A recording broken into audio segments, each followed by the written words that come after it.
जय हिंद साथियों, स्वागत है आपका self study classes Vishwamit Jain YouTube channel में। दोस्तों, हिंदी साहित्य की निरंतर ट्रिकी टेस्ट सीरीज चल रही है। रोज आपकी सुबह 9:30 पर ट्रिकी वीडियो आता है, जिससे हम आपकी हिंदी साहित्य के विभिन्न प्रकार की प्रश्नोत्तर, रचनाएं, सारी की सारी सब कुछ ट्रिकी वे में याद करवाने का प्रयास करते। ठीक है, तो रोज आपको सुबह 9:30 बजे है ना वीडियो आपको मिलता है। ट्रिकी वीडियो जरूर देखें। इसके पहले बहुत सारे वीडियो अपलोड हो चुके हैं, तो वो वीडियो जरूर देखें। ठीक है, तो दोस्तों स्टार्ट करते हैं आज का ये वीडियो, है ना। दोस्तों, आज का आपका जो पहला प्रश्न है कि भरत मिलाप की रचनाकार कौन है। अब भरत मिलाप की रचनाकार बताना है दोस्तों आपको कौन है। 4 विकल्प हैं और 2 सेकंड भी आपको दिए जाते हैं। फिर मैं आपको ट्रिक बताने वाला हूँ, थोड़ी सी हिंट देता हूँ कि भरत का मिलाप किससे हुआ था। किससे हुआ था? ईश्वर से हुआ था ना। भरत का मिलाप ईश्वर, है ना, श्री राम से हुआ था। तो भरत मिलाप के रचनाकार कौन होंगे? कौन होंगे? भरत का मिलाप ईश्वर से हुआ था तो ईश्वर दास, यानी कि जो विकल्प नंबर आपका ए है वो बिल्कुल सही हो जाएगा। ठीक है, ऐसे ही याद हो जाएंगे दोस्तों। आपको अगला बताना है, आपको बंगला भाषा में रचित राम कथा का नाम क्या है। प्रश्न क्रमांक 2 कई बार एग्जाम में पूछा गया दोस्तों। अब 2 सेकंड आपको दिए जाते हैं, आपको उत्तर भी बताना है और मैं आपको ट्रिक भी बताऊंगा, है ना। यहाँ पर 2 चीजें हो रही हैं कि मैं आपको टेस्ट भी करवा रहा हूँ और ट्रिक से याद भी करवा रहा हूँ। तो जल्दी से बताएं, बंगला भाषा में रचित राम कथा का नाम क्या है। तो दोस्तों, आपको ऐसा नहीं लग रहा कि बंगला से क्या बनेगा? बंगला, बंगला जिसमें आप क्या करते हो? वास करते हो। क्या करते हो? वास करते हो। तो बंगला भाषा में रचित जो राम कथा होगी वो कौन सी होगी? वास से कृतिवास रामायण, है ना। हमने याद कर लिया कि बंगला भाषा का आया तो बंगला में हम क्या करते हैं? वास, तो कृतिवास रामायण, यानी कि जो विकल्प नंबर आपका ये है वो बिल्कुल सही हो जाएगा। बिल्कुल सरल है, आप कभी नहीं भूल सकते। ठीक है, अगला है दोस्तों आपका श्रृंगार रस के घोर विरोधी कौन से संत कवि हैं थे। तो 4 विकल्प हैं, 2 सेकंड भी आपको दिए जाते हैं दोस्तों।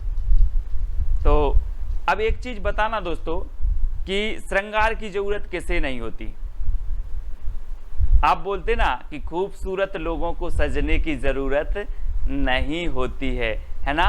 तो जो सुंदर होते हैं उन्हें श्रृंगार की जरूरत नहीं है, तो वो श्रृंगार का विरोध करेंगे कि नहीं करेंगे? करेंगे। तो श्रृंगार रस के विरोधी कवि कौन होंगे?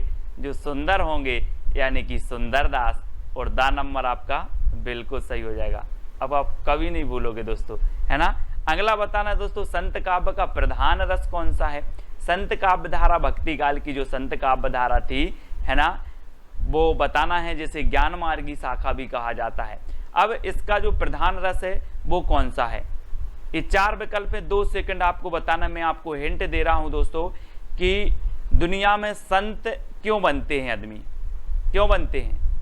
आत्म शांति के लिए, कि मुझे आत्म शांति मिलेगी, इस दुनिया की भाग दौड़ में कुछ नहीं रहा है। तो संत काव्य धारा में संत बने व्यक्ति तो आत्म शांति के लिए। तो संत काव्य का प्रथम जो प्रधान रस होगा वो कौन सा होगा? शांत रस, है ना, क्योंकि ये शांति के लिए ही तो संत बने हैं। तो आ नंबर आपका बिल्कुल सही हो जाएगा। ठीक है, अब अगला क्वेश्चन है दोस्तों, कबीर को वाणी का डिक्टेटर कहने वाले आलोचक कौन थे। तो कौन थे? 4 विकल्प हैं, 2 सेकंड में आपको अपना उत्तर बताना है। और फिर मैं आपको हिंट दे रहा हूं कि दोस्तों कबीर की वाणी थी ही ऐसी कि उन्हें वाणी का डिक्टेटर एक बार नहीं 1000 बार बोलो, 1000 बार बोलो तब भी वो वाणी के डिक्टेटर थे। 1000 बार बोलोगे तो हजारी प्रसाद द्विवेदी, है ना। वाणी के डिक्टेटर किसने बोला? हजारी प्रसाद द्विवेदी ने, क्योंकि वो वाणी के डिक्टेटर थे और उन्हें एक बार नहीं 1000 बार बोलेंगे तब भी वो वाणी के डिक्टेटर थे। ठीक है, याद रख लेना। अब अगला बताना दोस्तों, उज्ज्वल नीलमणि के रचनाकार कौन है। 4 विकल्प है, 2 सेकंड है आपके पास, उत्तर भी आपको बताना है। अगर बनता है तो कमेंट में उत्तर लिखते जाइए आप। उज्ज्वल नीलमणि की रचनाकार कौन है आपको बताना है। तो एक बताना दोस्तों कि आप लोग पढ़ते ना कि ज्यों ज्यों बूढ़े श्याम रंग त्यों त्यों उज्ज्वल होए, है ना। तो क्या हो रहा है? उज्ज्वल रूप। क्या हो रहा है? रूप उज्ज्वल हो रहा है। तो उज्ज्वल रूप हो रहा है तो उज्ज्वल नीलमणि के रचनाकार कौन होंगे? कौन होंगे? रूप गोस्वामी, है ना, क्योंकि क्या हो रहा है, रूप उज्जवल हो रहा है। ठीक है, तो डी नंबर आपका बिल्कुल यहाँ पर सही आंसर हो जाएगा, है ना। अगला बताना दोस्तों, विशिष्टाद्वैतवाद के प्रवर्तक कौन है। 4 विकल्प हैं, 4 में से एक का चयन करना है, विशिष्टाद्वैतवाद के प्रवर्तक बताना है। और मैं आपको बता दूं कि इस संसार में विशिष्ट कौन है, कौन है विशिष्ट, राम, है ना, राम, है ना। तो विशिष्टाद्वैतवाद के कौन होंगे, रामानुजाचार्य, यानी कि जो विकल्प नंबर आपका 1 है वो सही है ना। यहाँ पर कहा कि सर संसार में विशिष्ट हैं कौन, राम, तो विशिष्टाद्वैतवाद के प्रवर्तक कौन माने जाएंगे, रामानुजाचार्य। ठीक है, यानी यह नंबर आपका बिल्कुल सही हो रहा है। अगर दोस्तों वीडियो आपको याद हो रहा है, प्रश्न याद हो रहे हैं, ट्रिक अच्छी लग रही है, तो वीडियो को लाइक करके अपने मित्रों तक शेयर जरूर करें। अब बीसल देव रासों के रचनाकार बताना है दोस्तों, बीसल देव, है ना, रासों के रचनाकार कौन होंगे, 2 सेकंड में आपको उत्तर बताना है। तो आपका बिल्कुल सही आंसर क्या हो जाएगा, क्या हो जाएगा, ये रचना कई बार पूछी गई है दोस्तों। और आपको बता दूं कि अजमेर के राजा के प्रेम प्रसंग या वियोग से संबंधित है ना। तो ये श्रृंगारिक रचना मानी जाती है और गीति काव्य मानी जाती है, बीसल देव रासो, है ना। और इसके जो रचनाकार हैं वो कौन है, नरपति नाल, है ना। और मैंने आपको कई बार याद करवाया है कि पति कितने नहीं होते, 20 नहीं होते, 1 होते हैं। तो बीसल देव रासो के रचनाकार कौन होंगे, नरपति नाल, है ना, नरपति नाल। इस प्रकार से याद रखेंगे। अब अगला बताना है दोस्तों, हिंदी का प्रथम दैनिक समाचार पत्र समाचार सुधावर्षण के संपादक कौन थे। समाचार सुधावर्षण, सबसे पहले तो ये चीज याद रखनी है कि ये हिंदी का प्रथम दैनिक समाचार पत्र था। ठीक है, और मैं आपको बता दूं कि इसका प्रकाशन हुआ था 1854 में। कहाँ से हुआ था, कलकत्ता से। ठीक है, कलकत्ता से हुआ था। लेकिन इसके संपादक कौन थे, तो ये चीज आपको बतानी है दोस्तों। ये एक चीज बताना जरा आप, कि जो आप समाचार देखते हो तो सुंदर सुंदर समाचार, है ना, आप चाहते हो यार सुंदर सुंदर समाचार मिल जाए, अच्छी अच्छी है ना, सनसनी खबर मिल जाए, सुंदर सुंदर।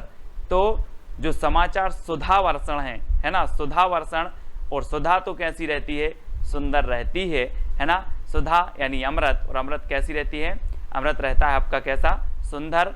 तो श्याम सुंदर सेन, है ना, ये संपादक थे। 1854 में इसका प्रकाशन हुआ था।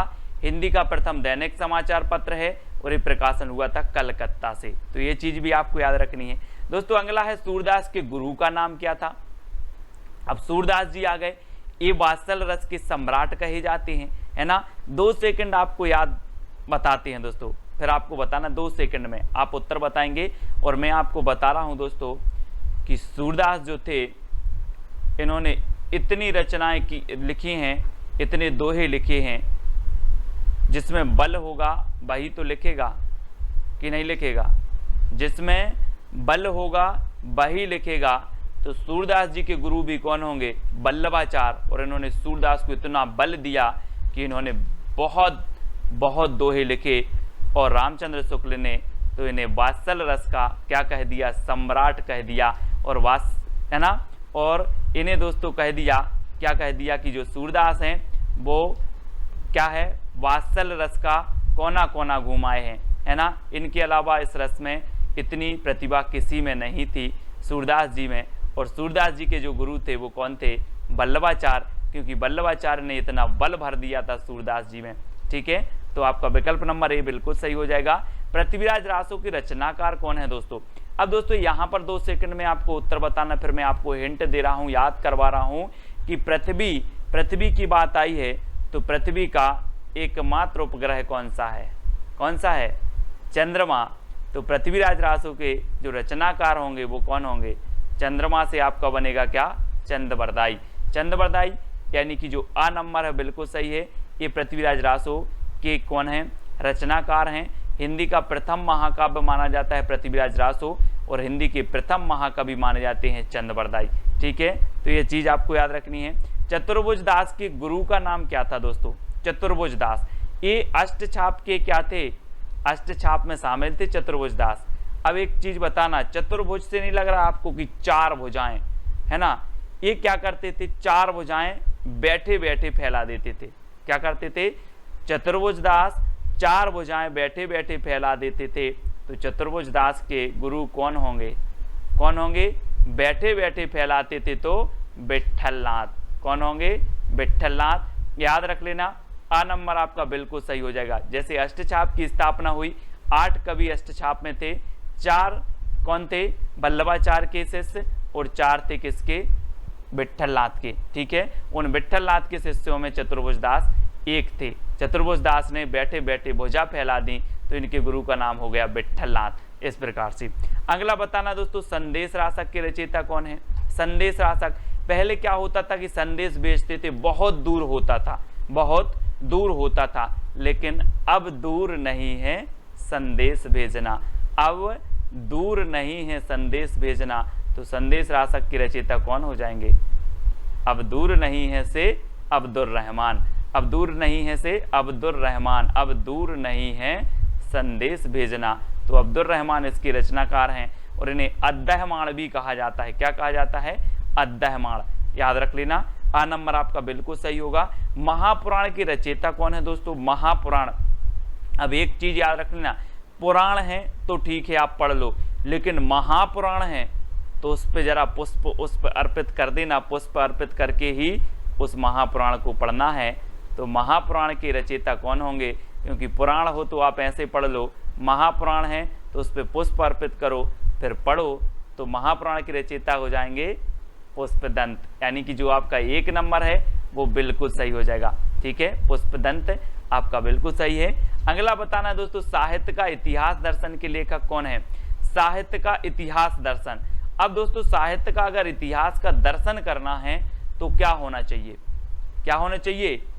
लोचन, यानी कि आपके पास आप जो दर्शन करोगे आप लोचन से करोगे, तो साहित्य का इतिहास दर्शन के लेखक कौन होंगे?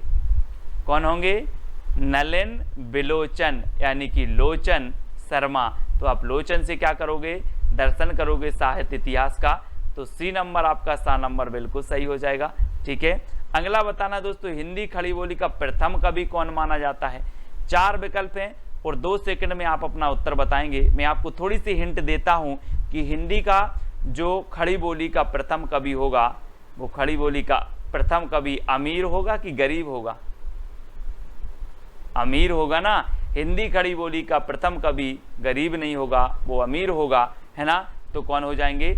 अमीर खुसरो। हिंदी खड़ी बोली का प्रथम कवि अमीर ही होगा, तो अमीर खुसरो। ठीक है, इस प्रकार से याद रखेंगे। अब दोस्तों आपको बताना है ढोला मारूरा दोहा के रचयिता कौन है?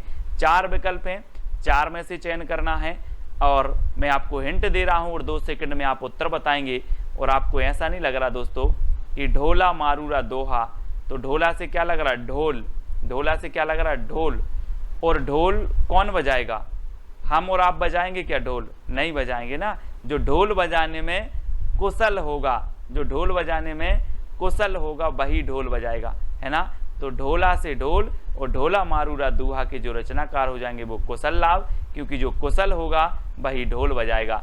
यानी कि आपका जो विकल्प नंबर बी है वो बिल्कुल सही हो जाएगा। अब यहाँ पर कल्लोल कवि, अगर इस ऑप्शन में कुशल लाभ की जगह कल्लोल कवि होता तो कल्लोल कवि भी ढोला मारूरा दोहा के रचनाकार है, मतलब उनकी भी रचना है और इनकी भी रचना है। तो आप कंफ्यूज नहीं होना। अगला आपको बताना है मैथिल कोकिल किसे कहा जाता है दोस्तों? जल्दी से बताना है, 2 सेकंड में आप अपने उत्तर का चयन करेंगे। कई बार एग्जाम में पूछा गया मैथिल कोकिल किसे कहा जाता है? अमीर खुसरो को, विद्यापति को, दामोदर को, या फिर लक्ष्मीधर को? तो दोस्तों एक चीज बताना जरा कि जिसमें विद्या होगी तो वो कोकिल के जैसा बोलेगा, मीठा बोलेगा। आप बोलते ना किसी किसी की आवाज़ इतनी मीठी होती है कि सर इसकी आवाज़ तो बहुत मीठी है, बिल्कुल कोकिल जैसी, है ना। तो जिसमें विद्या होगी वह मीठा बोलेगा कोकिल जैसा। तो मैथिल कोकिल किसे कहा जाएगा? जिसमें विद्या होगी, यानी कि विद्यापति। ठीक है, 12 नंबर आपका बिल्कुल सही हो जाएगा। इनकी रचना है दोस्तों, एक रचना है इनकी कीर्ति पताका, है ना। कौन सी है? पताका। और दूसरी है इनकी कीर्ति लता, ठीक है। और तीसरी है इनकी पदावली, ठीक है। ये आपको याद रखना है। अब दोस्तों ये जो पदावली रचना है ये किस में है? मैथिली में है। कौन सी भाषा में है? ये मैथिली भाषा में है, ठीक है। और इनकी जो कीर्ति पताका और कीर्ति लता है ये अवहट्ट भाषा में है, तो इनको भी आपको याद रखना है। ठीक है, अगला देख लेते हैं, परमाल रासों के रचनाकार कौन है दोस्तों? परमाल रासो। अब परमाल रासो को दोस्तों मैं आपको बता दूं कि आला खंड भी कहा जाता है। क्या कहा जाता है? आला खंड। और आपने देखा होगा कि गाँव में अगर आला हो रहा है तो व्यक्ति सोता है कि जगता है?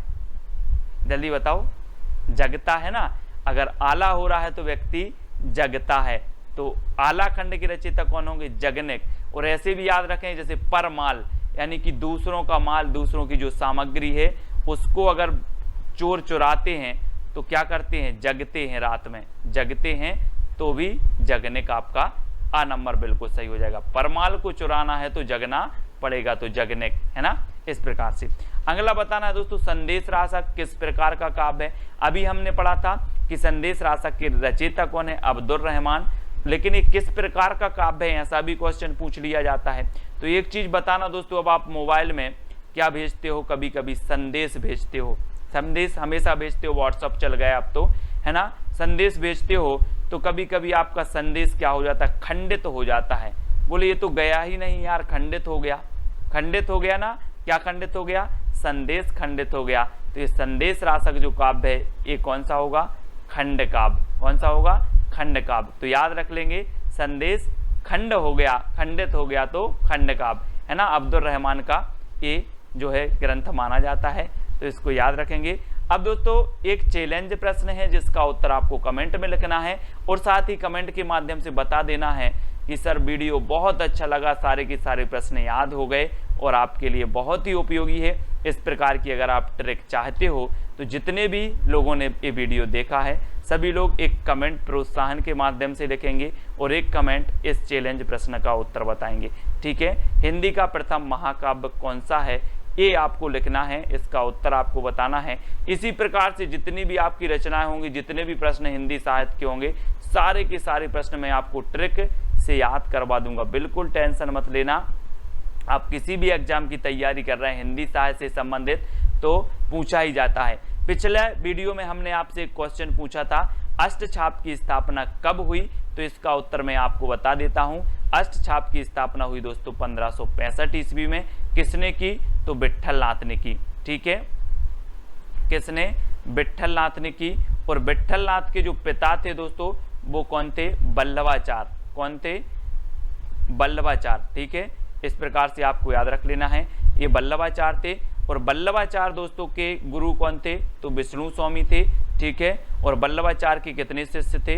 तो 4 शिष्य थे जो अष्टछाप में, है ना, विट्ठल नाथ ने लिए थे 4 शिष्य ने। और 4 शिष्य कौन थे? विट्ठल नाथ के। तो इस प्रकार से अष्टछाप की स्थापना हुई थी 1565 ईस्वी में और की थी किसने? विट्ठल नाथ ने। ठीक है, तो ये चीज़ आपको याद रखनी है। और दोस्तों आपको टेलीग्राम ग्रुप से अवश्य जुड़ना है। टेलीग्राम ग्रुप है अपना, टेलीग्राम ऐप डाउनलोड करना, उसमें सर्च करना IAS स्टडी ट्रैक और ज्वाइन हो जाना। साथ ही ये व्हाट्सअप नंबर दिया है तो हिंदी साहित्य का व्हाट्सअप ग्रुप भी है, उस ग्रुप से आपको अगर जुड़ना है तो आपको 9098609291 इस पर आप मैसेज करोगे, आपको लिंक मिल जाएगी।